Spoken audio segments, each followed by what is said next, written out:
Bonjour à tous et bienvenue à Catch Club. On se retrouve pour une nouvelle vidéo sur 10 anecdotes fascinantes concernant l'Undertaker dans les coulisses de la WWE. Au passage, je prépare une vidéo FAQ et je vous invite à me poser toutes les questions que vous souhaitez concernant le catch et la chaîne Catch Club et j'y répondrai prochainement. Toutes les infos sont dans la dernière vidéo que j'ai postée, le lien se trouve en haut de votre écran ainsi que dans la description. Allez, c'est parti pour les 10 anecdotes sur l'Undertaker. Numéro 10, son surnom. L'Undertaker est clairement apprécié et respecté dans le monde du catch. Il en impose par son charisme et sa force, et il a énormément d'influence en coulisses grâce à son ancienneté. Donc, quel était le surnom imposant que son ancien manager, Paul Bearer, lui avait donné? Il s'agit de... Wendy. Oui, Wendy. Mais pourquoi? Il faut savoir qu'avant d'avoir les cheveux noirs, l'Undertaker était roux. Et un jour, à cause du vent, ses cheveux donnaient l'impression qu'il avait deux nattes rousses, et un catcheur a alors dit qu'il ressemblait à Wendy, qui est la mascotte d'une très grande chaîne de restauration américaine. Ce surnom est resté, et depuis, son manager ainsi que plusieurs collègues le surnomment Wendy. C'est mignon. Numéro 9, sa relation avec Vince. Qu'en est-il de la relation entre l'Undertaker et Vince McMahon? Apparemment, les deux sont très proches, et il y aurait presque une relation père-fils entre le patron et la légende. Tout le monde sait que Vince apprécie la loyauté au-dessus de tout. Et on sait que la loyauté était très rare à la fin des années 90, lors de la guerre entre la WCW et la WWE. Chaque catcheur a pensé à un moment ou un autre quitter la WWE pour la WCW, sauf The Undertaker qui n'a jamais envisagé un départ chez le concurrent.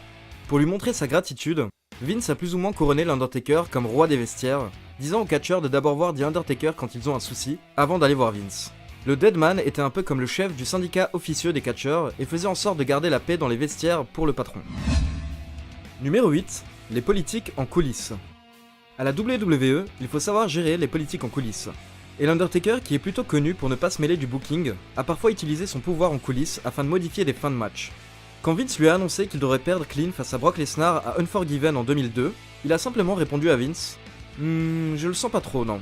Ce qui a forcé Vince à changer la fin du match en double disqualification.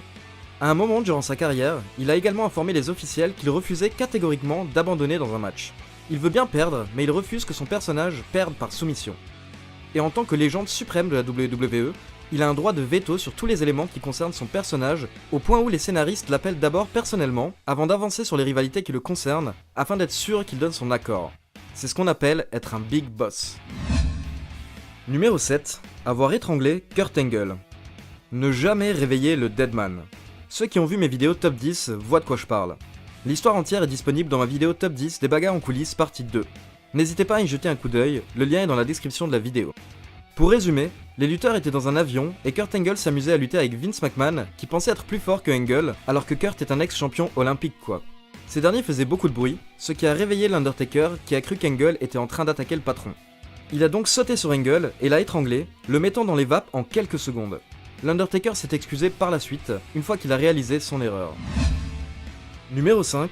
Avoir menacé Shawn Michaels. Quelques mois avant de prendre sa première retraite suite à WrestleMania 14 en 1997, Shawn Michaels était apparemment devenu une diva qui passait son temps à se plaindre et à gueuler en coulisses. Il était champion du monde et devait affronter Steve Austin à WrestleMania et perdre face à ce dernier. Mais beaucoup de personnes avaient peur que Michaels refuse de perdre et essaie de changer le cours du match et faire du mal au business. Undertaker a décidé de prendre les choses en main. Il est allé voir Michaels avant son combat et lui a dit que s'il ne perdait pas clean face à Austin, Undertaker le mettrait totalement KO, ce qui aurait terrifié Shawn Michaels, qui du coup a bien suivi le scénario du match. C'est qui le patron? Numéro 5, le BSK. Avez-vous déjà remarqué le tatouage BSK sur le ventre du Taker? Mais qu'est-ce que c'est? BSK signifie Bone Street Crew. C'est le nom de la bande de l'Undertaker en coulisses dans les années 90. Les membres du groupe étaient Taker, Paul Bearer, The Godfather, les Godwins, Yokozuna, Rikishi, Savio Vega, Bryan Adams et Bryan Clark. Une belle équipe de monstres. Taker était le leader et avait convaincu chaque membre de se faire le tatouage BSK. Mais le BSK n'était pas un groupe politique qui essayait d'influencer les décisions des dirigeants au contraire de la clique. Le groupe était juste une bande de durs à cuire, fans de catch old school et qui aimaient passer leur temps ensemble. Numéro 4. Problème de poids. Bien que l'Undertaker est reconnu comme l'un des meilleurs workers de l'histoire, il n'a pas toujours été totalement admiré par les fans.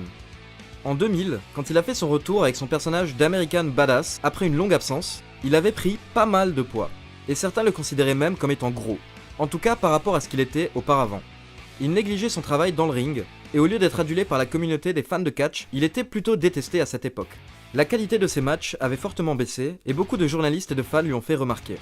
Il s'est finalement repris par la suite, et il est naturellement retourné vers le personnage du Deadman, et a enchaîné avec plusieurs matchs légendaires à WrestleMania, notamment contre Shawn Michaels. Numéro 3, la retraite. Cela fait plusieurs années qu'à chaque WrestleMania, on suppose que ce sera le dernier pour l'Undertaker et qu'il prendra sa retraite. Mais en réalité, les premières discussions autour d'une potentielle retraite de l'Undertaker ont eu lieu il y a 20 ans. En effet, en 1998, il s'est blessé à la cheville, puis a aggravé sa blessure lors de son match mythique Hell in a Cell face à Mankind. Les médecins ont annoncé à l'Undertaker qu'il ne pourrait sûrement plus catcher et qu'il faudrait beaucoup de travail et d'efforts pour espérer retourner dans le ring un jour. Mais Taker a persévéré et à force de travail, il a pu retourner dans le ring. Beaucoup pensaient que ce retour en 2000 en tant qu'American Badass était une façon pour lui de quitter le business à sa manière après un dernier tour d'honneur. Mais il est toujours là 18 ans plus tard. Respect. Le tribunal des catcheurs. Nous avons mentionné auparavant que l'Undertaker était le leader des vestiaires et que c'était principalement à lui de régler les problèmes entre catcheurs. Et c'est bien ce qu'il faisait, mais comment? Grâce au Wrestler's Court. Le Wrestler's Court, qui signifie tribunal des catcheurs, était un tribunal tenu par les catcheurs en coulisses afin de régler les conflits, et l'Undertaker en était le juge. La tradition avait été lancée dans les années 90 par Dutch Mantel, aussi connu sous le nom de Zeb Colter. Edge et Christian, les Hardys ou encore Matt Striker ont notamment eu affaire à ce fameux tribunal. Mais nous y reviendrons en détail dans une vidéo spéciale entièrement dédiée au tribunal des catcheurs. Et enfin, numéro 1, la Streak. La Streak est la fameuse série de victoires de l'Undertaker qui a été invaincu à WrestleMania pendant plus de 20 ans. Il a finalement reçu sa première défaite face à Brock Lesnar lors de WrestleMania 30 après 21 victoires d'affilée lors du plus grand show WWE de l'année. Mais en réalité, l'Undertaker souhaitait que sa streak prenne fin il y a plus de 10 ans. Beaucoup de fans souhaitaient que l'Undertaker ne perde jamais à WrestleMania et que sa streak reste intacte. Mais Taker est old school, de l'ancienne école, et il souhaitait pouvoir mettre en avant d'autres catcheurs avant de quitter la fédération. A la base, il souhaitait que ce soit Randy Orton qui brise la streak lors de WrestleMania 21.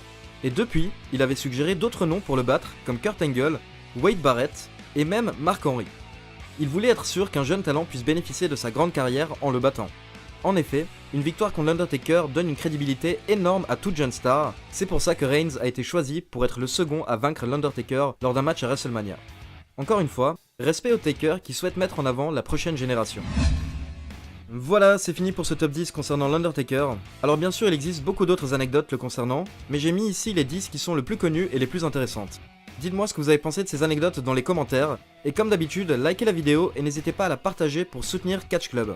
Enfin, pour ceux qui ne l'ont pas encore fait, je vous invite à vous abonner à la chaîne et cliquer sur la petite cloche pour être informé de la sortie des prochaines vidéos. On se retrouve dans quelques jours pour les 5 news de la semaine. Pour info, je suis à un mariage tout le week-end, donc les news seront sûrement postées en début de semaine au lieu de dimanche. Ciao tout le monde!